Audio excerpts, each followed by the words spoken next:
Ya, pengakuan mengejutkan Wataru Endo soal hasil laga melawan timnas Indonesia. Sempat remehkan lemparan Arhan, kiper Jepang kena batunya, gagal clean sheet karena tendangan Sandy Wallace di menit tambahan waktu. Simak selengkapnya di sini bersama saya untuk Anda. Di informasi bola yang pertama. Kapten Jepang Wataru Endo buka suara atas keberhasilan timnya mengalahkan timnas Indonesia pada laga pamungkas Grup D Piala Asia 2023. Jepang menang dengan skor 3-1 di Stadion Al-Tumama Doha pada Rabu 24 Januari 2024. Gol kemenangan tim Samurai Biru itu dicetak lewat brace Ayase Ueda dan gol bunuh diri dari Justin Hubner. Sementara timnas Indonesia memperkecil kedudukan berkat gol Sandy Wallace. Wataru Endo mengakui kemenangan ini diraih tidak dengan mudah. Namun begitu, menurutnya ini adalah penampilan terbaik timnya setelah 3 pertandingan di Piala Asia 2023. Fase grup ini menyadarkan saya bahwa sulit untuk menang siapapun lawannya. Saya berpikir sangat penting untuk mempersiapkan setiap pertandingan agar bisa melakukan yang terbaik. Saya pikir penting bagi kami untuk terus bermain bagus seperti hari ini di babak berikutnya. Dan saya akan melakukannya. Lebih lanjut, pemain Liverpool ini mengatakan kecepatan dan transisi menjadi faktor paling krusial dalam kemenangannya atas Indonesia. Jika kami membiarkannya, maka lawan akan melakukan serangan balik. Jadi kami sangat menyadari itu. Saya pikir kunci kemenangan kami adalah kami mampu mengungguli lawan kami dengan kecepatan dan momentum transisi kami, ucapnya. Ya, timnas Indonesia kalah di pertandingan terakhir Grup D Piala Asia 2023. Apakah skuad Garuda bisa lolos ke babak 16 besar? Di pertandingan terakhir Grup D ini, timnas Indonesia berhadapan dengan lawan yang berat. Skuad Garuda menantang timnas Jepang selaku tim terbaik Asia di laga ini. Ada kasus Sinteyong ini harus mengakui keunggulan The Samurai Blues. Mereka kalah dengan skor yang cukup telak 3-1. Dengan hasil ini, timnas Jepang lolos ke babak 16 besar dengan status runner-up Grup D. Sementara Indonesia finish di peringkat ketiga klasmen akhir Grup D. Apakah timnas Indonesia bisa lolos ke babak 16 besar? Ya, sebelum kita membahas skenario kelolosan timnas Indonesia, maka kita perlu membahas tiebreaker dulu atau faktor-faktor penentu peringkat 3 terbaik. Seperti yang sudah diketahui dari 6 peringkat 3 fase grup, hanya 4 tim terbaik yang bisa lolos ke babak 16 besar. Penentuan siapa peringkat 3 terbaik ditentukan dari 4 aspek berikut. Yang pertama adalah poin, yang kedua selisih gol, yang ketiga jumlah gol yang dicetak, lalu yang keempat adalah poin kedisiplinan, dan yang kelima, ambil undian. Ya, kelolosan timnas Indonesia untuk lolos ke babak 16 besar akan ditentukan oleh 2 pertandingan lainnya, yaitu laga timnas Yordania versus timnas Bahrain dan timnas Oman versus timnas Kyrgyzstan. Skenario pertama timnas Indonesia untuk lolos adalah timnas Bahrain harus kalah dari timnas Yordania. Namun mereka harus kalah dengan selisih gol yang cukup banyak. Saat ini selisih gol Bahrain -1, sementara Indonesia -3.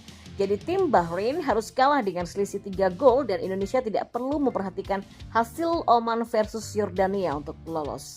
Atau jika timnas Yordania menang dengan skor spesifik 2-0, maka Indonesia bisa lolos karena jumlah gol Indonesia yaitu 3 gol lebih banyak dari jumlah gol Bahrain yang hanya 2 gol saja. Nah, skenario kedua timnas Indonesia untuk lolos ke 16 besar yang kedua. Piala Asia 2023 adalah tergantung dari laga timnas Oman melawan timnas Kyrgyzstan. Jika timnas Indonesia mau lolos, maka laga ini harus berakhir dengan imbang.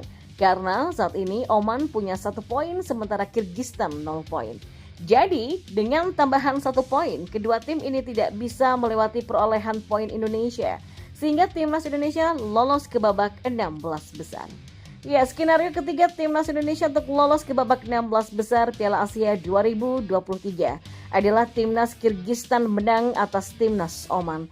Jika Kyrgyzstan menang atas Oman, maka mereka akan naik ke peringkat ketiga klasmen akhir Grup F. Namun jika Indonesia mau lolos, ada satu syarat agar lolos ke 16 besar. Timnas Kyrgyzstan harus menang dengan skor 1-0 atas Oman.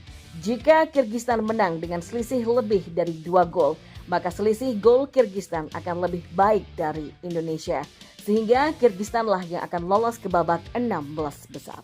Dan informasi bola selanjutnya, Ya, Irak meraih kemenangan 3-2 atas Vietnam pada laga ketiga Grup D Piala Asia 2023 Qatar di Al Thumama Stadium Doha pada Rabu. Pada menit ke-45+4, Vietnam harus bermain dengan 10 pemain akibat Quat Van Kang diganjar kartu kuning kedua. Quat Van Kang yang berusaha mengambil bola sambil terbang justru lututnya mengenai punggung Marses Ghazi. Babak kedua berjalan 3 menit, Irak berhasil menyamakan kedudukan 1-1 lewat sundulan usai menyebut corner kick dari Ali Jassim. Memasuki menit ke-73, Irak membalikkan kedudukan 2-1 lewat sundulan Ayman Hussein yang menerima umpan Mohanan Ali Kadim. Pada menit ke-81, Irak mendapatkan hadiah penalti usai wasit meninjau insiden Joseph Vali yang dilanggar oleh Bui Van Tieng dengan VAR. Ayman Hussein yang menjadi eksekutor gagal menjalankan tugasnya dengan baik. Bola sepakannya membentur tiang gawang kiri. Gol penyama 2-2 Vietnam dicetak oleh Nguyen Quang Hai pada menit ke-90+1 yang bertahan sampai akhir laga.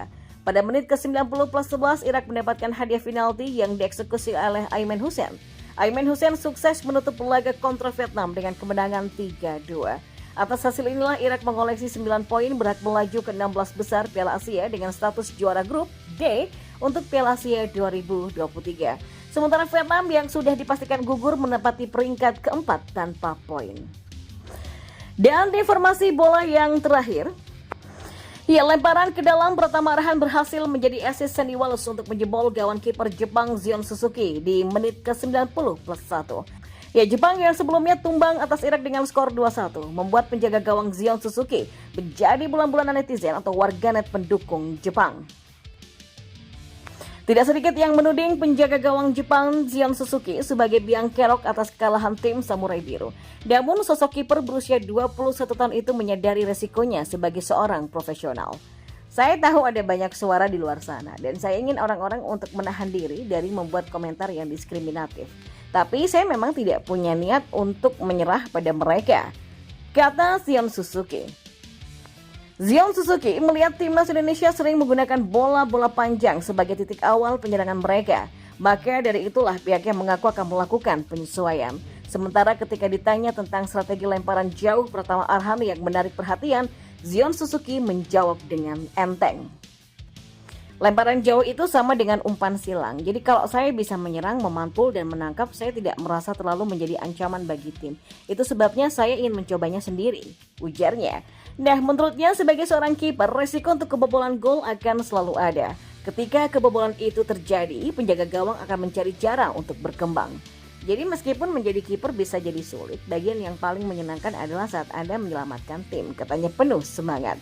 Nah, seolah kena batunya, Zion Suzuki terbukti gagal clean sheet karena lemparan jauh Pratama Arhan. Kendati timnas Indonesia akhirnya tumbang, gol itu seakan menjadi obat lara. Jepang dipastikan melaju ke babak 16 besar, sementara timnas Indonesia masih menunggu pertandingan di grup lainnya, walau kecil kemungkinannya.